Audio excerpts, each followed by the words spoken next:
I'm doing well, thank you. Yes, I'm just calling so that we can get started on your initial interview and go from there, and I can get your allegations of discrimination as well, okay? All right. Bear with me, now my computer's moving slow. Okay, here it is. He's also I've out. been assigned. I just want to cut. We also know these are allegations of retaliation as well. I'm Yes, yes, of course. okay. I've been assigned as your EEO counselor. I'm a neutral party, and I do not represent the agency that you work for. Please understand that this is a limited inquiry with the goal of seeking a resolution and to document discrimination incidents that you have occurred. Please understand that if I do redirect any questioning, it is to ensure that I've gathered the required information for your claim. So first, I do want to discuss my roles and responsibilities as your equal employment counselor, and this was also sent to you on your notice of rights and responsibilities.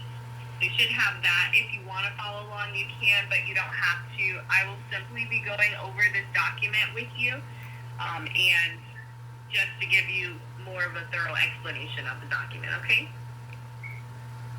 Yes. Mm-hmm. Okay, starting my roles and responsibilities, I'm an information gatherer.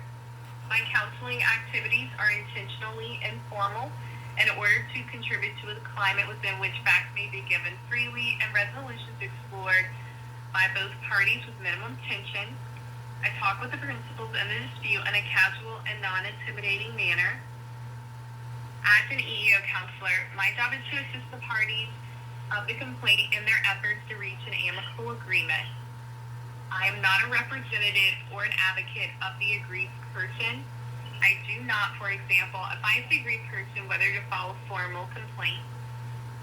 I do not offer opinions about merits of the case, but I do advise on what EEO laws and regulations are required to prevail in a case. I am not management's representative. I'm a neutral party of the Office of Resolution Management, Diversity and Inclusion. Oh, it looks like it's skipped one.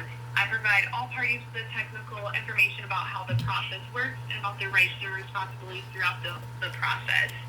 So now that I've gone over my roles and responsibilities, I do want to give you a brief overview of the informal EEO process, and then we'll get into a more thorough explanation of it once I review the notice of rights and responsibilities with you. During the informal stage, you have a right to remain anonymous or waive your anonymity. If you remain anonymous, then I'll be required to close out your informal EEO case after you make your election in writing to remain anonymous, and I'll be issuing you a notice of right to file a formal EEO complaint. If you choose not to remain anonymous, I'll cover two options available during this call for you that may provide an opportunity of resolution during the informal stage. At this time, do you know if you'd like to remain anonymous? I mean, definitely not. And remain anonymous. I mean, don't have a job, so I don't see the point of remaining anonymous. I don't mind them knowing that I actually tried to stand up for the veterans. So, nah, I don't need to remain anonymous. Okay, and do you have a representative? Not that I know of. If you don't have one now but obtain one later, just let me know so I can make sure to include the representative on any information, okay? Mm-hmm.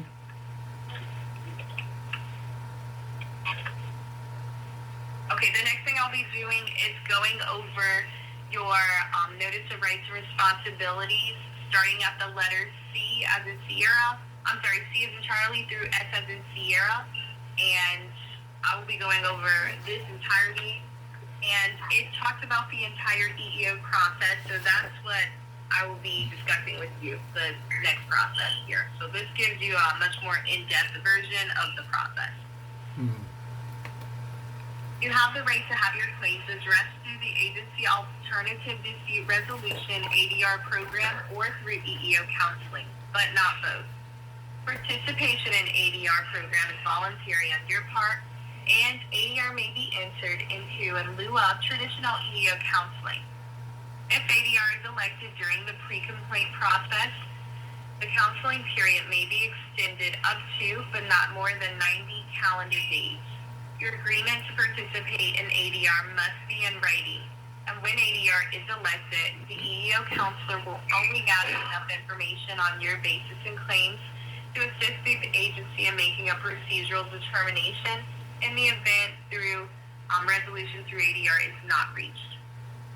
The EEO counselor will have no further involvement in the matter until the counselor is advised of the completion of the ADR process or at the end of the 90 calendar day counseling period, whichever comes first.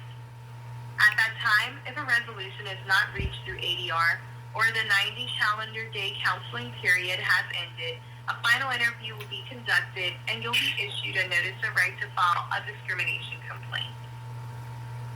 We will go, because I do need to get your elections, but at the end I will go over the differences between the two of these, and so you'll have an idea of how I think about it. Okay. You also have a right to request a reasonable accommodation during the EEO complaint process.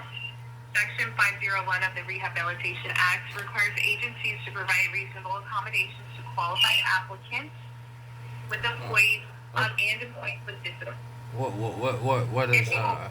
What do you mean by reasonable accommodations? If you don't mind me asking. If you need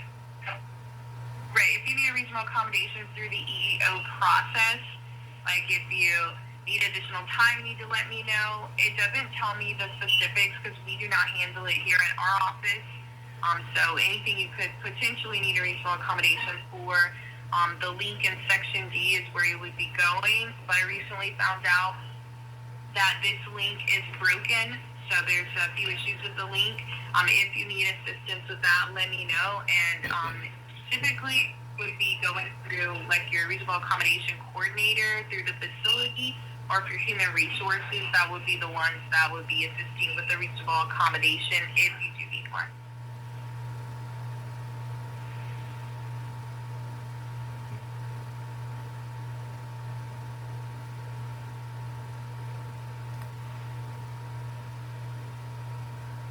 You still there, Mr. White? Yes, I'm listening. Okay. The next section I'll be discussing is the differences between filing a formal EEO complaint versus filing a union grievance. So under 29 CFR insignia 1614.301, which discusses the relationship to negotiated grievance procedure, if you're employed by an agency that's subject to US 5 USC 7121D, and it's covered by a bargaining unit agreement that permits allegations of discrimination to be raised in a negotiated grievance procedure, and you wish to file a complaint or a grievance of alleged employment discrimination, you must elect to raise the matter under Part 1614 or the negotiated grievance procedure, but not both.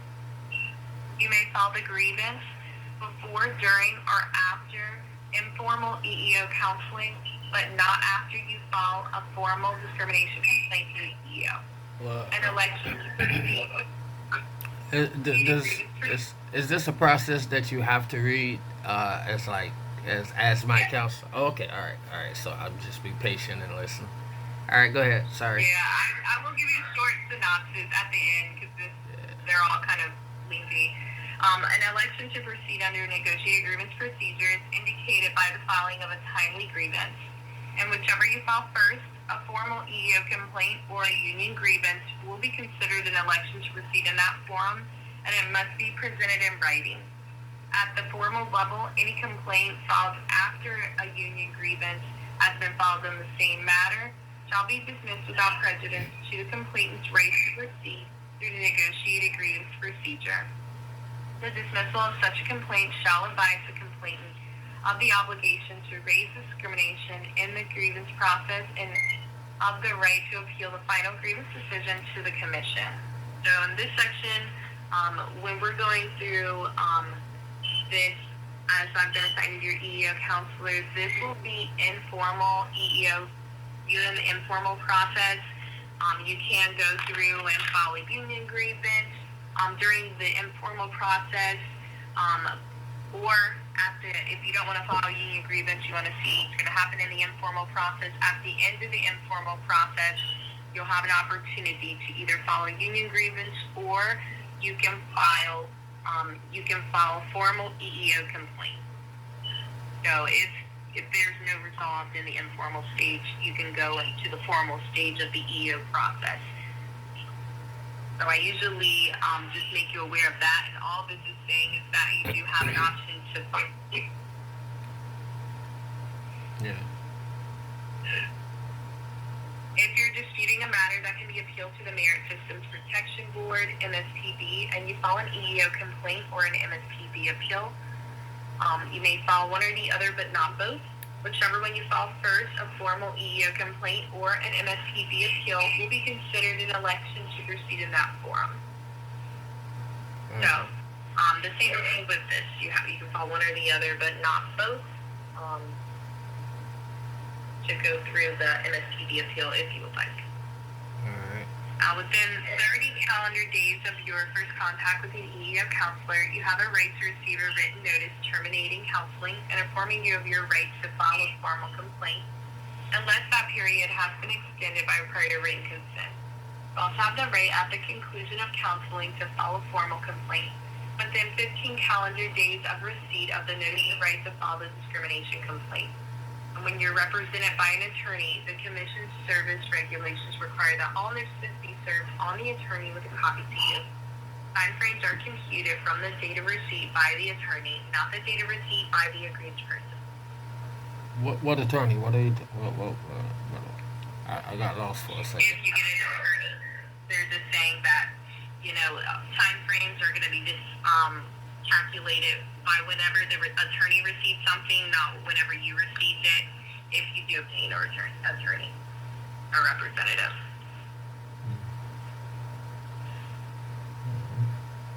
And if you allege age discrimination, you have the right to file a lawsuit in federal district court without filing a formal EEO complaint. A notice of intent to sue must be filed within 180 calendar days of the date of the alleged discriminatory act. However, you must first... Only if I allege age discrimination? Is that what you said? Yes, if you're alleging age discrimination. Okay. I just wanted to make sure what you said.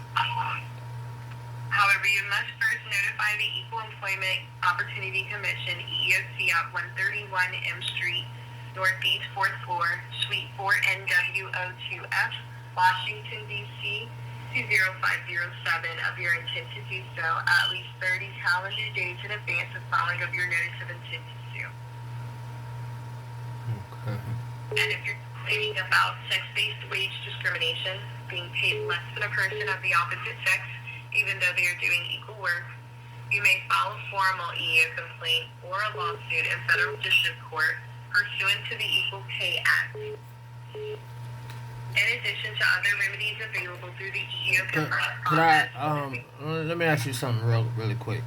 Will I have all of this in writing somewhere? Yes, you currently have all of it in your notice of rights and responsibilities that I sent over to you already. Okay, all right. So that document that I sent over, that it has all of this information, and right now currently I'm on letter I as in India. We still have to go through S. Okay. That takes you through the whole formal and formal process of the EEO counseling. Awesome. All right. Sorry, go ahead. No, you're fine. Okay, in addition to other remedies available through the EEO complaint process, liquidated damages are available for local violation of the Equal Pay Act. And if you file a formal EEO complaint and it is accepted, this part is getting into the formal side. So after informal counseling has concluded, if you file a formal EEO complaint and it is accepted, you have the right to request an immediate final agency decision from the Department of Veterans Affairs or a hearing before an administrative judge of the EEOC after 180 calendar days from the date you filed the formal complaint, or after the completion of the investigation, whichever comes first. If you request a final agency decision, the request should be addressed to the District Manager, Office of Resolution Management, Diversity and Inclusion, 140 Fountain Parkway, Suite 620, St. Petersburg, Florida 33716. And if you request an EEOC hearing, the request should be addressed to the EEOC District Office under your geographical jurisdiction with a copy of the above-named district manager. There's also a link where you can find the list of offices, which can be found under JS and Juliet for the link. Except for complaints of age discrimination, you have a right to file a lawsuit in federal district court at any time 180 calendar days after filing a formal complaint, or up to 90 calendar days after receipt of the final agency decision from the VA. You may also appeal final agency decision to the EEOC within 30 calendar days of receipt of the decision. If you choose a final agency decision to the EEOC, you have a right to file a lawsuit in federal district court at any time after 180 calendar days from the filing of such an appeal, or up to 90 calendar days after receiving an appellate decision from the EEOC.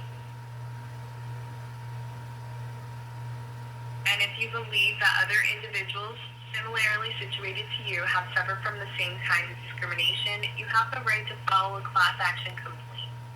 A class action complaint must allege that you've been individually harmed by a VA personnel management policy or practice that has similarly harmed numerous other class members. You must also allege that there are questions of the fact that are common to and typical of the claims of the class, and that you or your representative will fairly and adequately protect the interests of the class. The EEOC also requires that a class agent be represented by a qualified attorney. Wait. I'm sorry, one more time. Could you repeat that last part? Just the last part about a qualified attorney.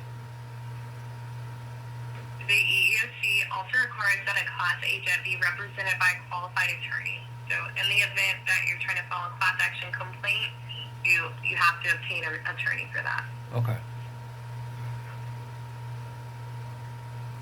You have the responsibility to cooperate with the VA during the processing of your complaint.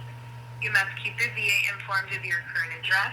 You must claim any mail sent to you, and you must cooperate with any individual assigned to the complaint. If you eventually file an appeal with the EEOC about the complaint, you must serve copies of the appeal papers on the VA.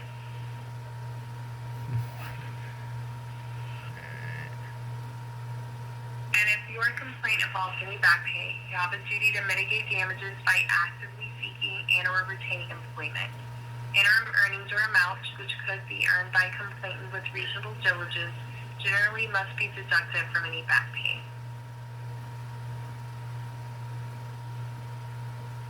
On the formal side, if you file 2 or more complaints, the agency will consolidate them after appropriate notice to you. When a complaint has been consolidated with 1 or more earlier complaints, the agency shall complete its investigation within the earlier of 180 calendar days after the filing of the last complaint, or 360 calendar days of the filing of the first complaint. In addition, the administrative judge may consolidate multiple complaints at the EEOC hearing stage. And finally, you must limit any formal EEOC complaint you may file to those matters discussed with ORMDI or to like or related matters. That is, matters which are directly related to those matters or which are unmistakably derived from those matters. What? Additionally, if you...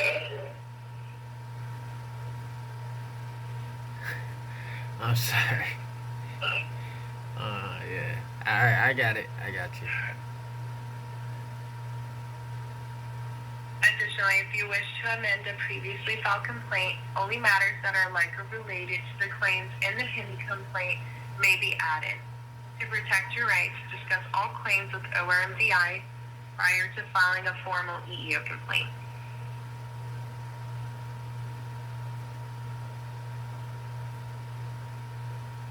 And if you reject an agency offer, a resolution made pursuant to 29 CFR insignia 1614.109C, it may result in the limitation of the agency's payment of attorney's fees or costs.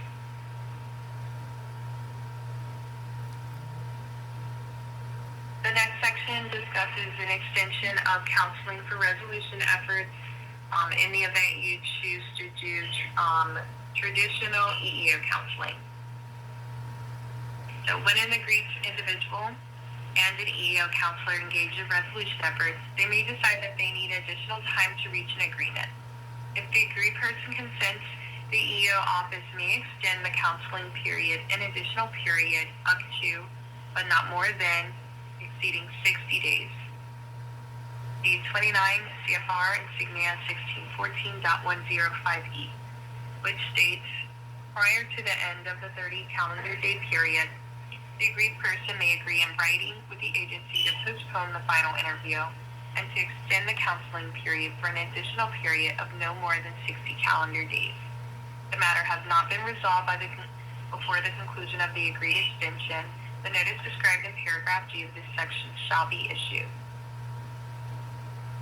And paragraph G just says that you'll be issued your notice of right to file a formal EEO complaint. Okay, this is the last section on potential rights and responsibilities that we review. So unless you inform us otherwise, all EEO correspondence transmitted by ORMDI will be sent to you and your representative if you have one via email. If your representative chooses not to participate in email receipts of documents, he or she must notify ORMDI in writing.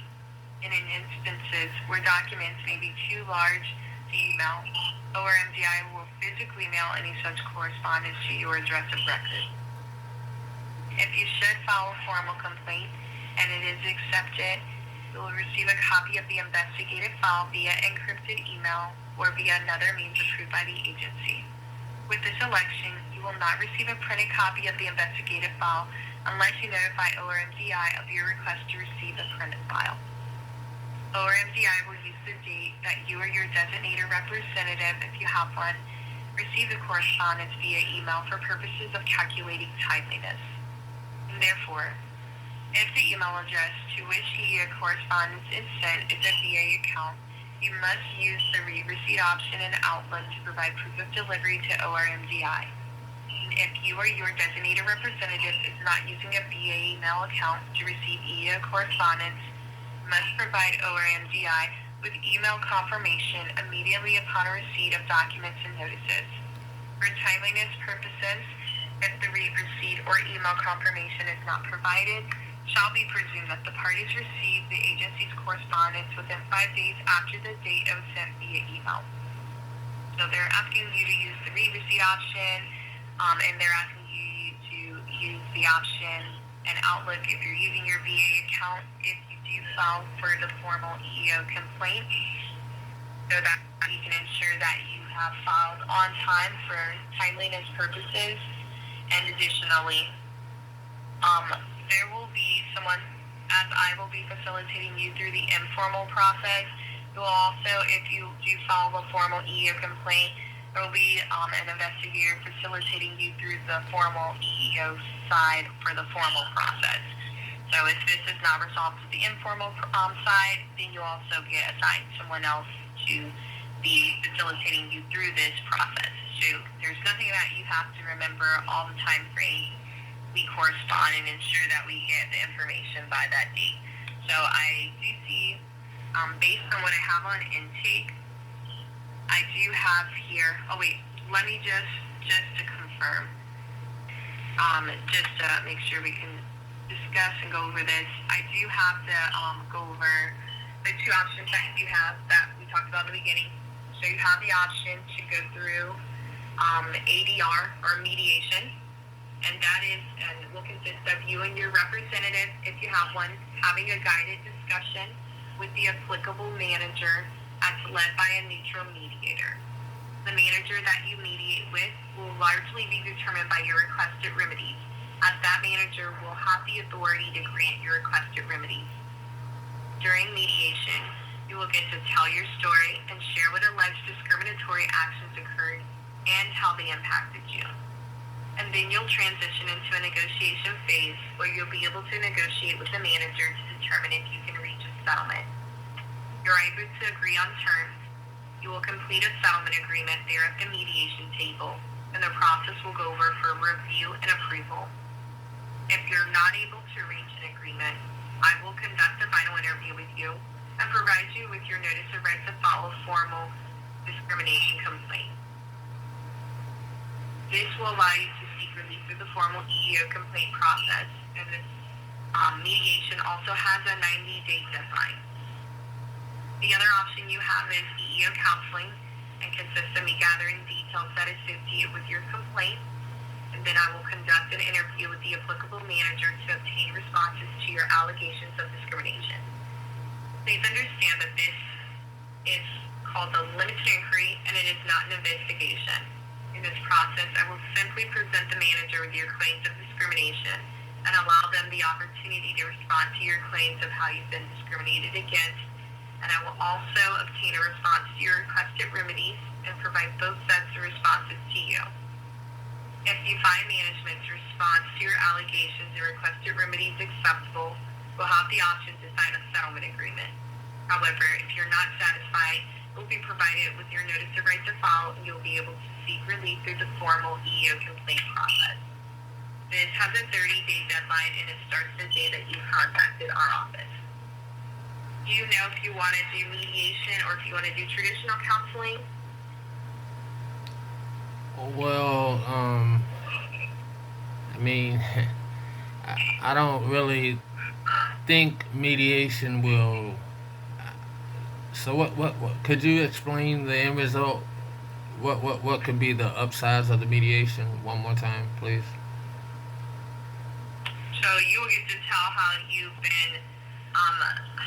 been impacted, tell your own story, and what discriminatory actions, how they impacted you directly, and then from there you'll transition to negotiation phase. So when I gather details that associate with your complaint, just like I sent you on November 22nd, the allegations are going to be just like that, how it's listed.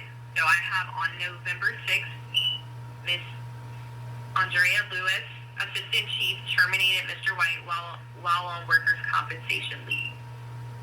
That's all that I'll be providing, and then I'll get a response from Miss Lewis so that she can tell me, in her own words, true, false, what her own response. And if she gives me something entirely different, or she does not even address the termination at all, I can't make her answer the question. Right. I can just ask her, well, the sky's blue. That's the response I got when I asked her to, what's her response to the allegation, and I can provide you with whatever response she tells me. The only difference is you will have a mediator sitting with you and the management officials, so depending on what you're wanting, it may not even be Andrea Lewis that you'll be sitting down with. Maybe the agency may send someone else on their behalf to sit down with you and discuss the allegation, and then from there, you'll go into telling the agency what you want.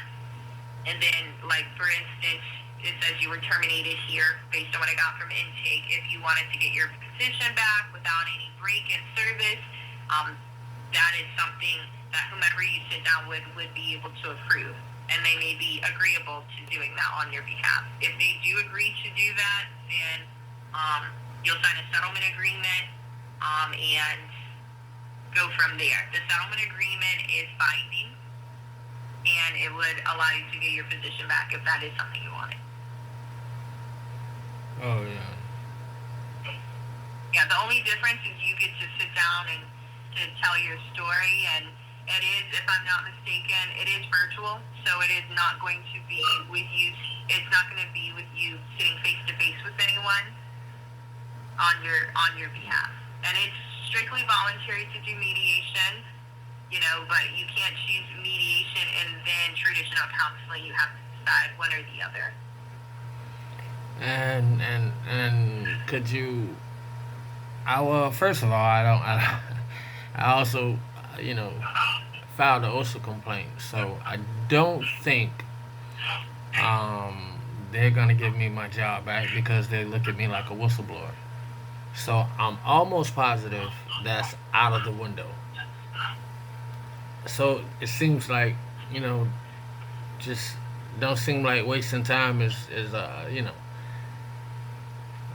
I think the second option seems like the best route because that's gonna be the most resolute route. And in the end, it's all a formality. I'm just doing what I have to do to say these are the people that I warned or I spoke to about it. And I think it's sad that we got to go through this when every day that kitchen still operate, you know, and every day somebody life is in danger, health is in danger. That's crazy to me. But I'm willing to go through the formality, and I'm gonna let a lot of people know what kind of BS you have to go through to let somebody know these veterans' lives are in danger. So we could go jump through all the hoops y'all want me to jump through. It's cool, but I'm not gonna waste my time. You already said you're a powerless agency. Um, so it just seemed like to me is the best route is I already know they're not gonna want to give me my job back, and then why would I want to work with somebody who's willing to kill somebody for a dollar? I'm not. I don't want to do that. That's why I got away from the streets. So I'm a godly man, and the most important thing for me, yes, justice for myself, but justice sometimes takes a while. And so the immediate thing is to bring awareness to what's going on. And every day that canteen is open, that's another veteran. That's another old person who gave good service, looking for good service from the Veterans Administration and the people they allow to work there. And y'all letting them down. And so that's what's the most important. So that's them some of the things I want right there. They need to shut it down until they can make it efficient. They got the mold. If they get the mold situation fixed, they'll be able to have a full kitchen back. That's what y'all need to be concentrating. Let's discuss a few things. Their allegation is that correct? What I got from intake November 6th, Miss Andrea Lewis, assistant chief, terminated you while you were on workers' compensation leave. Yes, that is correct. But according to the letter that I received from Andrea, I didn't. I received my letter through the mail, so I went to work before the doctor actually told me to go back because I wanted, I just wanted, I actually thought I was supposed to go back on the 6th, and but I was actually supposed to go back on the 10th, and so I showed up on the 6th. But when I did, Andrea said, "I'm surprised you're here." And I was like, well, I told everybody I would be back on the 6th because I just saw a doctor. And she said, well, I sent out a letter on the 31st to a letter of basically firing you, resignation. So she did it, according to her, on the 30th or the 31st. But I didn't know about it. She didn't text or communicate, which normally she had been communicating until she found out about the OSHA report. So she didn't communicate anymore after that.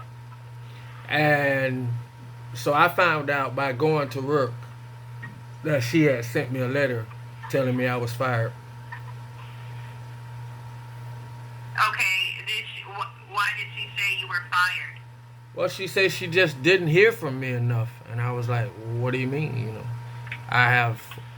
And like I said, I mean, I know you don't want to hear my opinion, but she literally pulled down her phone and she had this smirk because she had erased her text logs, apparently. And she said, I don't have any communication from you. And I said, wow, Andrea. I said, apparently you erased it because I have our full communication and I already printed it out because I thought you might say that. And so she just was baffled that I said what I said about me printing out the communication. And she said, well, I really don't know what to tell you, Calvin. I didn't hear anything from you, and I thought you was not coming back.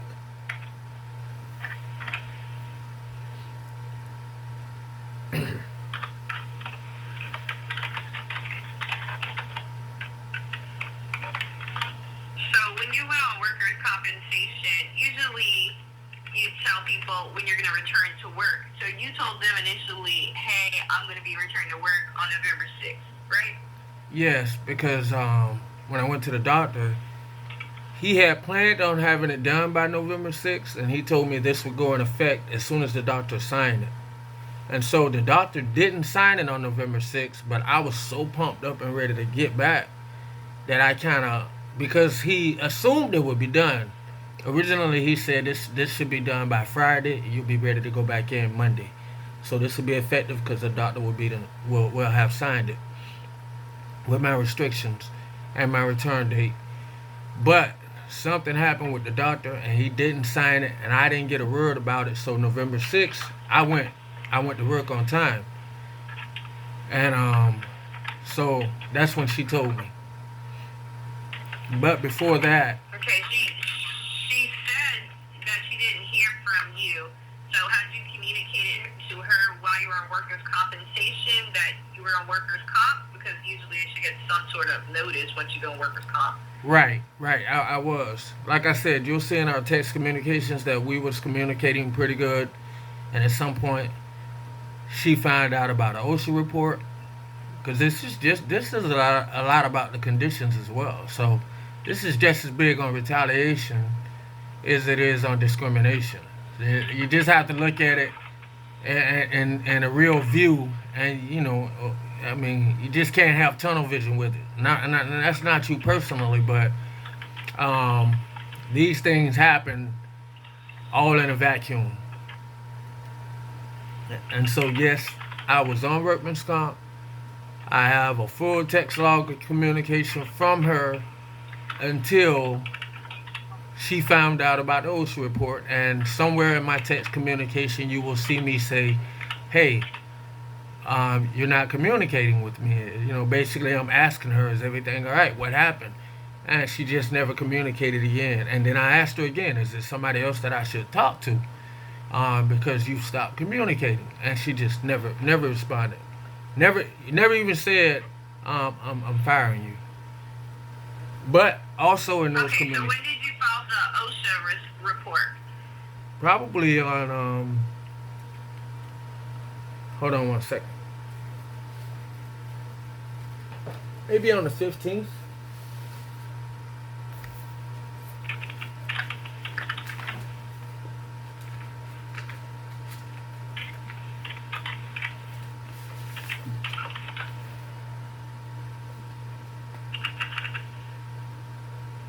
The 7th, possibly the 7th.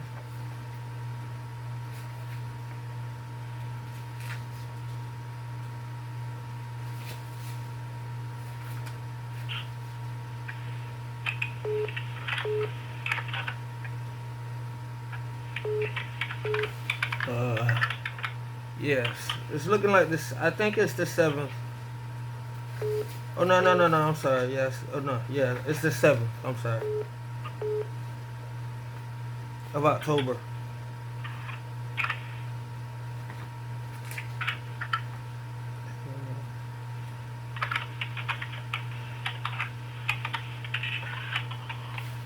Okay, and in your OSHA report, what did you report? Like workplace maintenance, like it was, because you said that, servicing veterans in the canteen. This would suffer the most. Ministers require complaints to be filed within 7 days. Hold on, let me fade to promote. I'm trying to read it now and kind of.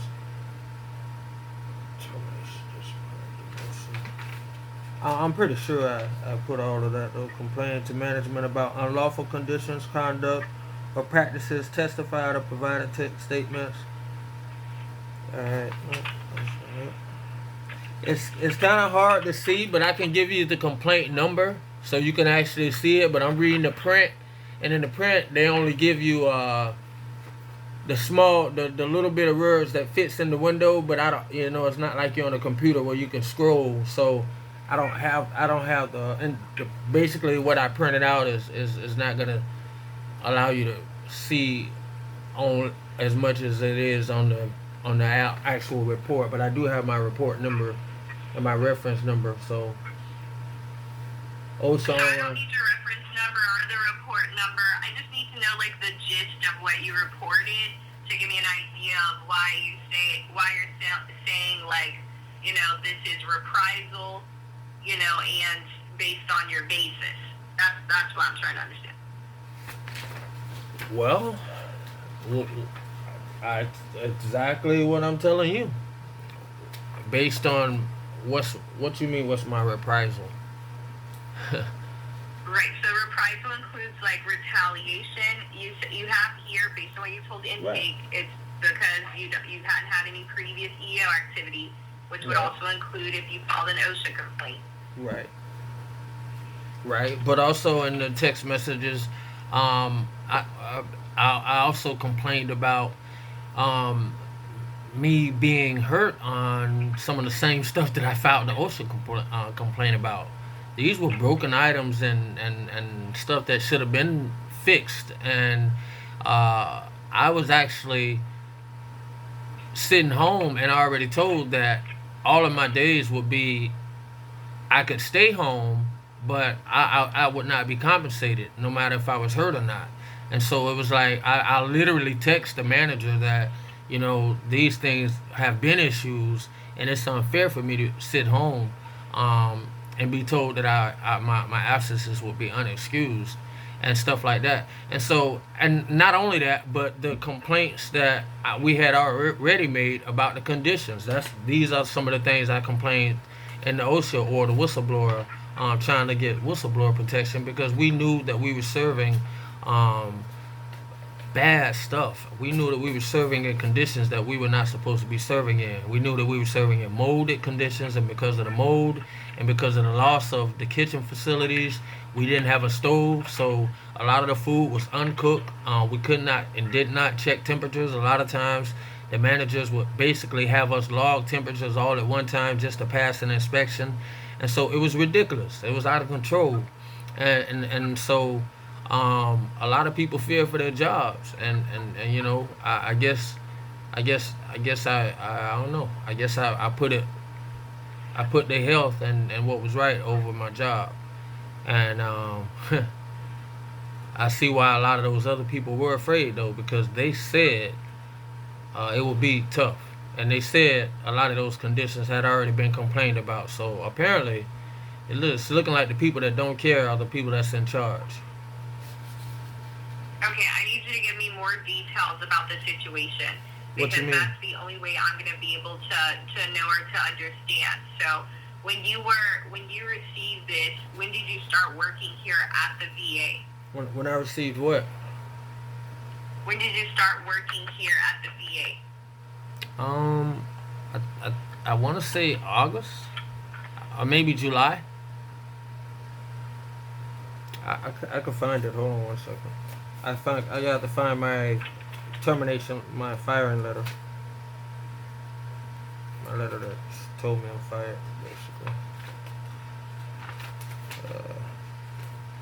Also, I mean, you need details on what I can.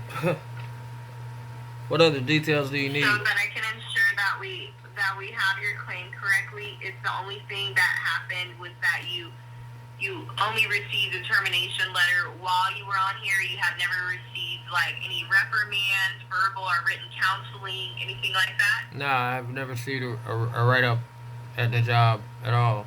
And not only that, also they had I call it, to me it was more of a discriminatory thing as well. When I start looking at, not, I won't say more of a discriminatory thing, but I'm also reminded that when the mold issue came out, they had a meeting, and for all of us, it wasn't just me, but they said if anybody complains about the mold, I mean, if anybody gets word about the mold issues and the conditions that we're serving in, this was a private meeting with just the staff. You're gonna lose your job. And the director Michelle immediately looked at me and said, "Kelvin, that means you." And I didn't even know why she said it. But so that was a direct call out and threat. And guess what? At that time, I'm the only black person. I'm the only black person there. And so I didn't know how to take it then. I was surprised because I didn't know why she said it. But guess what? Indeed, I did tell people because I didn't want my mother to come there and eat. I had the type of mother that she would come and see me on my job and eat something. And once I learned that we was breaking all the rules, I told my mother not to eat, and there was other people that I told it wasn't safe to eat. Once I saw, them eating, I did, and I did it in the most discreet way as possible. But uh, I I wasn't gonna just let people come there and eat, telling me, inviting them to come there and eat when I knew we couldn't clean the dishes. The juice containers are wiped out in the kitchen sink every day. They don't have a dishwasher. It's crazy, and no kitchen in America would operate like that. And so it's disappointing that you have to go through this much to make a complaint about a kitchen in the federal building called the Veterans Administration. Yeah, this is crazy, and that's another issue. I mean, if you want to know, if you really want to hear every issue, What? I would What's tell you. Michelle's But last name? say again. Say What's again. Michelle's last name? I really don't know her last name.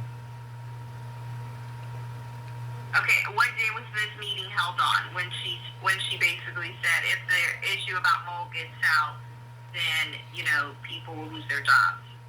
I really can't tell you the date. It would be almost right before they started breaking down the kitchen and taping it off. So I can tell you an approximate date. Because we got kicked, we were supposed to be kicked out of the kitchen, and so. But more than that, it's probably people that will testify. I mean, I kind of think I know a few people that won't lie. I'll put it that way. They probably wouldn't want to help, but I think they wouldn't lie as well. And so because that shocked a lot of people that she called me out like that. Nobody, they didn't really even know me, and so they didn't really have it's not like they knew um, my the stuff that I do when I'm in my off time. And so I do a lot of nonprofit work.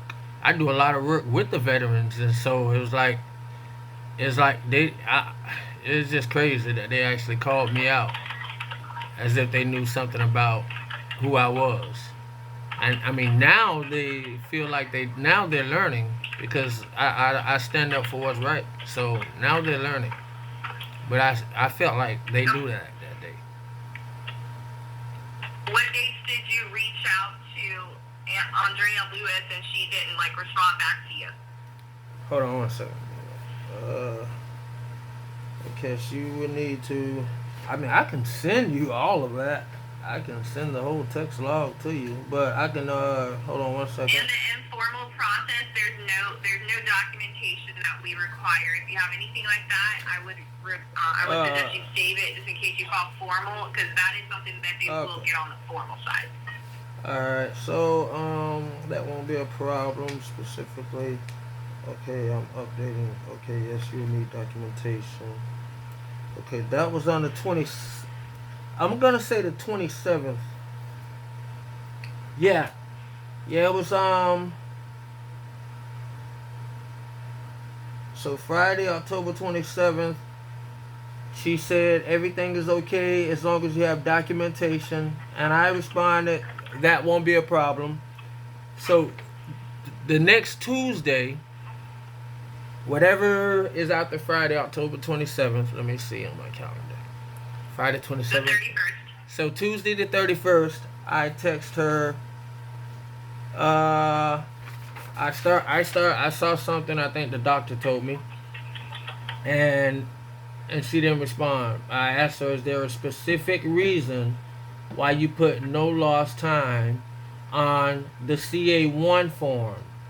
And then I said, maybe I don't understand, because I wanted to let her know I was being honest, honestly respectful, because we had been communicating. So I wanted to keep it so I said, is there a specific reason why you put no lost time on the CA1 form? Maybe I don't understand the question. but I've definitely lost time. And she didn't respond, so I texted again. I said, I'm just asking. And she didn't respond. And then I said, I notice you're not responding anymore. Is there somebody else I need to communicate with? Because for some reason you just stopped responding. And she never responded again after that. But she had put, that's the same day she put the letter in. And didn't even text to tell me that. So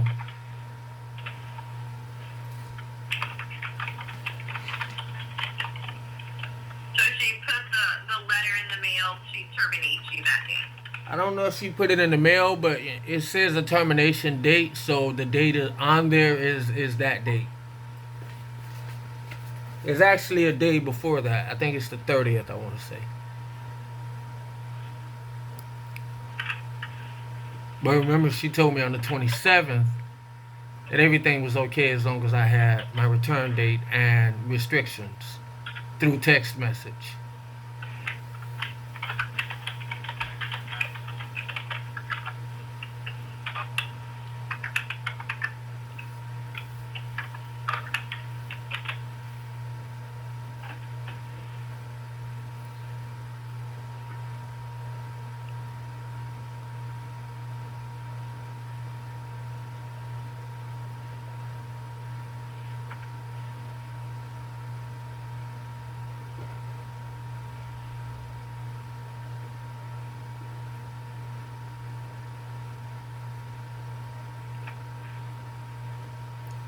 What process are we going under right now? Is this formal process or informal? This is informal.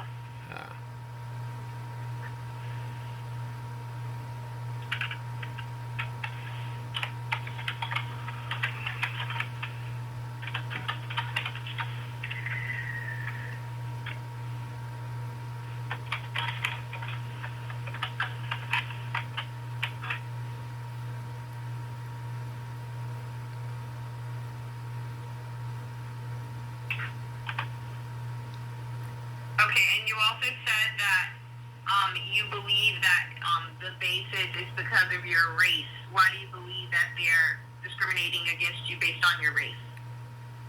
Okay, well, if I'm basically threatened, my job is threatened, and I'm the black person standing there, and it's threatened by white people, and all of us, it's impossible for, like, yeah, I was threatened that day, so I would have to say it was because of my race that day. I would have to say because of my race. I would have to say because of how different they did white people who missed injury. The treatment is just disparaging. It's different. And, what's the difference between my injury? And my injury was legit injury. And so, and yeah, my injury was a legit injury. I received different treatment than Caucasians, even though they probably only missed a day or two, but it was leisure at their leisure. And the same text message that she, told me that I would be okay and told me come back when I was ready, as long as I had documentation. That was afforded to Caucasians as well, but it also was a promise lived up to. So what's the difference between me coming back with the proper documentation? I've never had a write up. I've never been in trouble. I don't be late. I'm every time they need something done, I'm the last guy in the kitchen every day. So I don't understand what the difference is, and so I have to look at it and say my color. Like I said, other than on top of the fact that they called me out single-handedly, as if I'm in control of how information travels. If anybody finds out, I'll be fired. Well, why is that?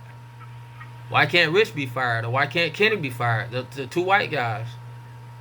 If somebody find out we were serving in mold conditions, something we're not supposed to be doing, as if we can control that type of secret. It's amazing to me how well they've actually hid the secret. But I don't think you should be threatening anybody if something like that is found out about, and particularly calling them out in a meeting. Um, no, that was wrong. And the other thing is, I know for a fact they're not calling in white people to help them fire other people. And when you hire me, they hired me, and uh, basically called me in a room, and that's a token hire. They basically called me in a room. No, not basically. They actually called me in a room and proceeded to tell me something I knew nothing about. I don't know nothing about the young lady they sexually assaulted, and that young lady did press charges. And I know nothing about the young lady that actually signed a witness statement to support that young lady who was sexually assaulted. But they called me in a room and told me they wanted to fire her. Why are they hiring black people? Or why did they hire me to help? And they told me exactly just like that. Told me how many people this girl had got fired. But I said all that to say this: I wasn't willing to play ball. And so that was another strike against me. I felt like that when I left out of there. That was something else I talked to my mother about. I was like, I'm a token hire. So if you are a token hire, then yes, you're being discriminated against. How many white people did they call in the back room and say, I want you to help me fire these other people that signing witness statements for rape, for people we assault sexually? I don't think they're doing that to white people. So that lets blacks know that you coming in here and you're going to do exactly what we tell you, or you're going to be fired the first chance we get. And what is the first chance they got? Workman's comp, when I was on an injury. Because, and also, do you know how I believe when I went out on the injury, they did their best to tell me I wasn't due any of these rights.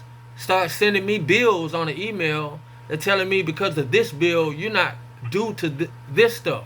So even trying to intimidate me since I've been out. And I haven't received one paycheck since I've been out. So you want to ask me why I feel like it's discrimination, and if I don't say all the right words, it won't go for as discrimination. That's crazy. But, like I said, it's all a formality.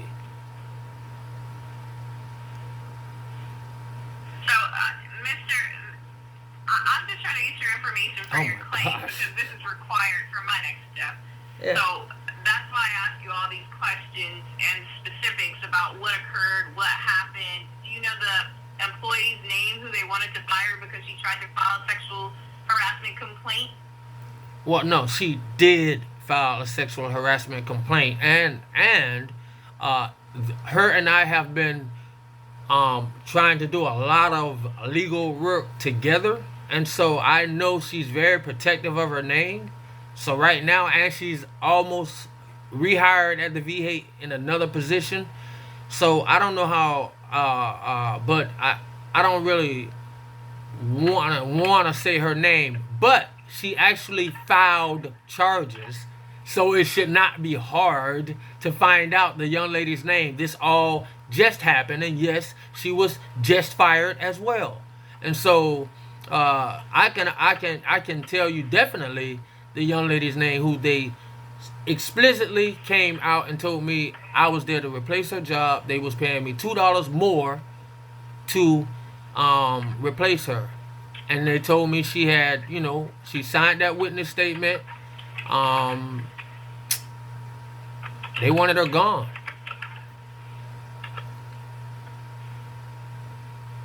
And they wanted me to help them do it. All I had to do is say she was talking to me the wrong way or something like that. Some BS. But I let them know I wasn't their guy. I wasn't their guy. I just wanted to do my job. And I went out immediately and I told the young lady's name who's under the fire right now. They already fired the first girl, the one they sexually assaulted. And I knew nothing about it. And when I came out of that room, I said I got her because Sarah was training me. And I immediately came out of the room after the meeting, And everybody knew it was strange because they called me out and said, Kelvin, we got paperwork for you to sign. And all of them was like, paperwork? What paperwork? What paperwork they got for you? No, everybody was kind of surprised, and I was too. I didn't know what was going on. And when I went in, the director was there. The director is the actually suspect. The director is the one that was actually arrested for this sexual assault. And they told me straight up, we're paying you $2 more. You want your job or you don't. Sign the witness statement to a sexual assault that I'm dealing with. And I don't know why she signed it. She's not even the one I assaulted. It's late who I assaulted. It's who actually, who's dealing with the sexual assault. I don't know why her stuck her nose in it. But she's gotten so many people fired. We've lost so many good employees because of her, and I want her gone. So how is she talking to you? How is she treating you? And I was like, oh man, I ain't know none of that. I think they assumed I knew. And I was like, look, I don't know. I ain't know nothing about none of that. I just want to do my job. I was like, so he's like, wait, you want to work here or not? You want to cook? You can't cook. We don't need 2 cooks. They basically made it black and white for me. But I kept it real. I was like, I just want to do my job. So, that's discrimination. I'm already under I'm already under token higher presumptions. You walking around. Everybody has a right to feel some type of safety on their job. I mean, like, you walking around already on eggshells because you already didn't play this racist game that they wanted you to play. And so this is what they're doing, and they're hiding behind this kind of junk at the VA. They're hiding behind these kind of walls right here, y'all kind of walls. The federal government. Okay, and how would you like the agency to fix you being terminated? How would I requesting? How would I like them? No, what? No. The agency to fix this. What would you be requesting that the agency do on your behalf to fix the situation? I really don't think as much they can do. I mean, like I said, the main thing that I would like, to be honest, is I would like my VA status open. I would like for somebody serious to actually understand what I'm saying and go and take a look at that kitchen immediately instead of letting it every day act. We're acting like I'm not mentioning real health concerns. These veterans come in here, some of them have real health issues. Some of them are coming in there for daily procedures and things to get done. So when they come in the kitchen, they really are hungry. I mean, they just need the slightest bite. And guess who they're depending on? They're depending on the Veterans Administration to put in people to give good service. You know why? Because they gave good service for the nation. And you know what? It's impossible. It's like, it seemed crazy. This is crazy. I can't even believe that all this got to be said. It's supposed to be phone calls going right now. It's supposed to be people in that kitchen right now inspecting it and shutting it down. Because that's what'll happen if they go and check out the VCS canteen and the VA administration in Bay Pines, Florida. That's what'll happen. I could win my case next year. It'll take a while. I understand that. Because the right people don't care. Governor DeSantis is a veteran. Yeah. I actually wrote him. So it's not like, this ain't gonna be informal. Trust me. But when this is said and done, what will be able to be said by me is that I went through every little small procedure, and this will prove that the procedure is bullshit. This will disapprove. So I'm willing to play all of these little games. I got nothing but time. I got fire. So people that blow a whistle, it shouldn't be about the man that blew the whistle. It should be about what he blew the whistle about. Let's go see. And then we'll protect him later. But y'all ain't with none of that. A veteran could have got sick today. You know what they blame it on when veterans get sick? You know what these family members do? These family members go home and say, oh, dad is sick. Mom is sick again. Oh yeah, it's their liver, it's their stomach. Some natural health thing that they're already dealing with. That's what they think. And you know where it could have came from? The VCS canteen purposely and intendedly, because they're putting the dollar over the health of the veterans. And a lot of people know about it. A lot of people with the power to actually bring more awareness and shut it down. This ain't about the VA. This is about the VCS inside the VA, operating inside. Bad characters. Donald Trump called them bad characters.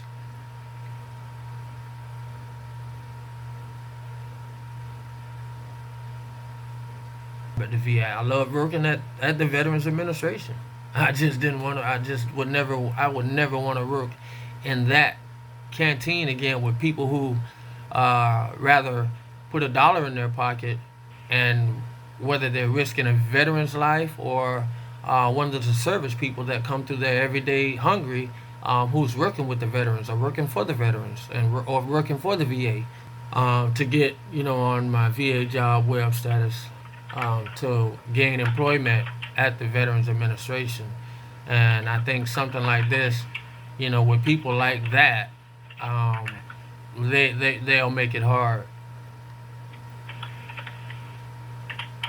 Also, I mean, like, when another thing, as she texted me, even as I got, hit and hurt by their own negligence, one of the things she was threatening me with was none of these days would be excused. And so, things like that are something that when I try to apply in a different area, they would look at it and say, oh man, he missed a lot of days, because they were purposely trying to force me to work while I was hurt. Even though she was sending me nice text messages, she was also saying none of these days will be excused. So you can stay home, but it's on you. And I thought that was unfair. And so, yeah. It's not like I had a cold. Let me ask you some information that Intake also gathered to make sure we have the right location. It says that the location that this occurred was the Bay Pines VA healthcare system located at 10,000 Bay Pines Boulevard. Is that correct? Correct. That location? Okay, and I have here your mailing address is what was your pay grade at this position? Oh, wow. I kind of think that. Let me be honest. I want to say. I'm being honest. I'm kind of confused, but I do know it's either 1682 or 1862. I was still under contract, so that may be why. I don't know. Starting to learn that. What do you mean you're still under contract? I was still under contract, so I wasn't an actual federal employee. So you're a contract employee, like a contractor? Yes. Contracted through the VCS canteen inside of the VA.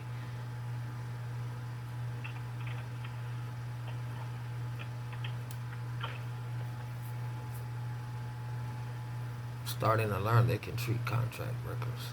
Anyway. Okay, so basically, if your contract was not up, but they said we don't want you to work for this facility, who was the person you reported to from the contractor, as a contractor?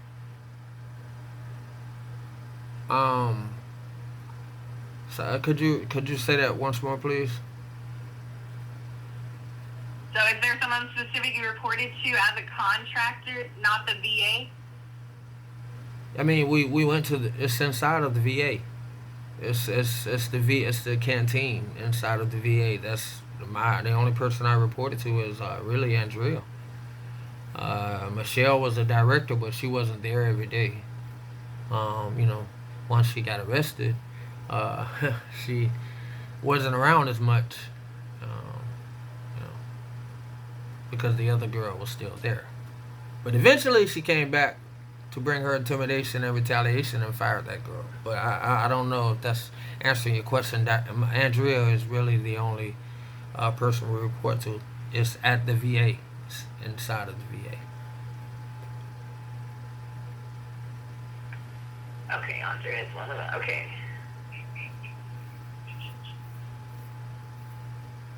Okay, and you kept mentioning something about the formal process. Are you trying to just go straight through to the formal process, or what's your overall goal here? Because you said We don't have a resolve other than based on what you're wanting. Hang on one second. My computer's doing something strange. That you want your VA status open, so, for future reference, want employment at the VA, but not that specific canteen, in inspection of that VA kitchen facility immediately. Oh, that's pretty awesome. I mean, like, they should pay out my contract.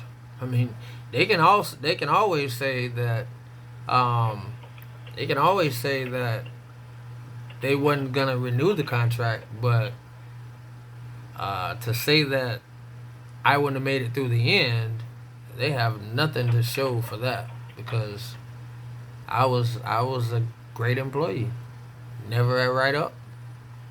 So I mean, I was fired. I was fired. They don't even have legs to stand on to say why they fired me.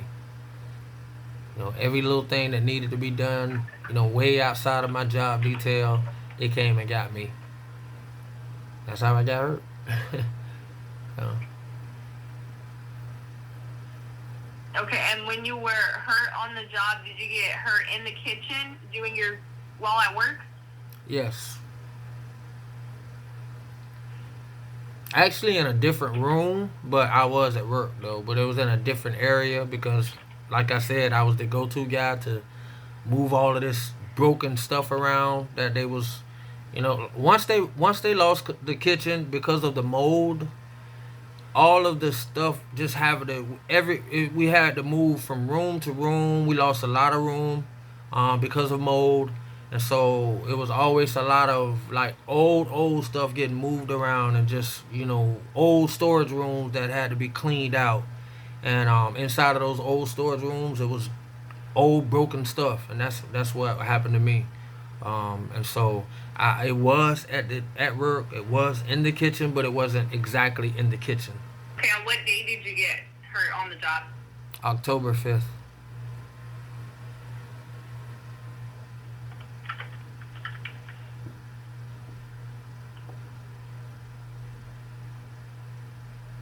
Okay, all of the elections that you have stated throughout this, I will send you an email here to ensure that I have all of that information. And then if you don't have any requested remedies, then besides the links that you gave me, those are the only ones I'm going to ask the agency for. So if you change your mind about something or have more information to include, let me know, because once I notify the agency and speak to the supervisors, I'm not going to have an opportunity to alter or change it if I've already spoken to one of them. Only one of them will get the most up-to-date stuff, just so you're aware. Also, like I said, consciously, you want to work with good people, and they're not good people. So yeah, I definitely that's been proven. Like from the whole text message joke.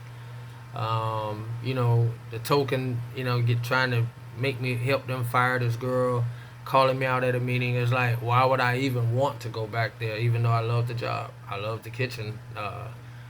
Yeah, but I think that'll be ignorant. So yeah, I think that's good enough.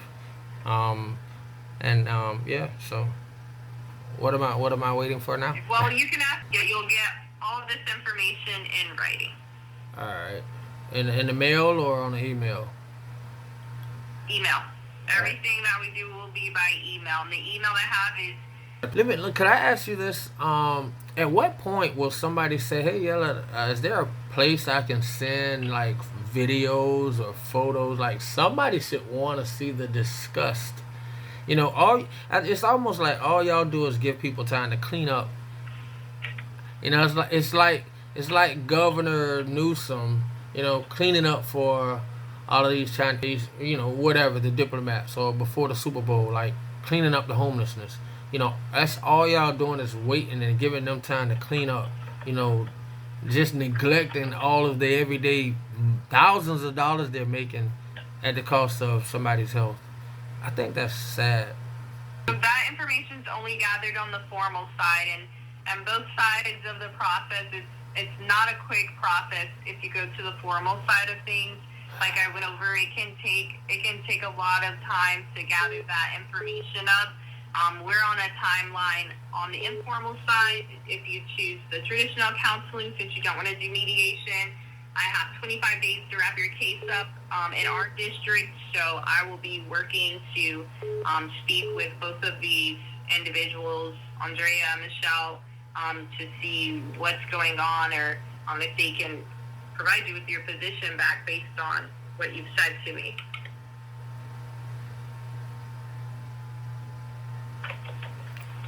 $25 days. That could be 25 lives. Yes, but once I gather all of this, just look out for the email coming from me. It'll go over it'll go over what you want for requested remedies, your basis, your claim, and the date of the incident, and then the responding management officials, your supervisor and your supervisor, and their position titles. If something doesn't look correct on here, or if something needs to be elaborated on, or you want to ensure that I've gathered something, I will be asking you for a timeline to ensure that I've gathered all the required information. Please keep in mind that when I send you this information for the timeline, I will be asking you to, and it's on here in the instructions, for the date, the name of the person that did the harm, what they did or what they said to you, and then once I get that information, I can ensure that everything I've gathered is correct, and then I will be notifying the facility. So if you update something after I've notified the facility, they won't know ahead of time to answer that information. They will only know once we have the interview, and then I'll come back to you with their responses. Alright. I thought that's what we just did. But alright, I'll see the email. Yes, but this is just in case you think that I haven't gathered anything. The only thing I have here is I have the information about, the basis, and the claim, and I have the information about you being terminated. If you want to include more information specifically, because this involves your workers' compensation, if you wanted to include more information there, you definitely can, and then I can see if I can include any of that information in here as well. So that's all that I'm ensuring that I've gathered everything that I need. Alrighty.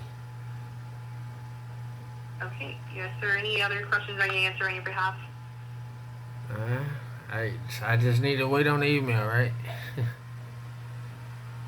Yep, that's it. Just wait on the email, which I'll be getting over to you shortly, okay? Alrighty.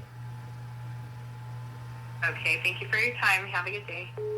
It's pathetic. The whole thing is, we're going to drag this out and try to help you. It's like, did I mention a health concern? Like, really? Is it this hard to tell somebody in the VA administration that the veterans' lives are being played with? It shouldn't be this hard.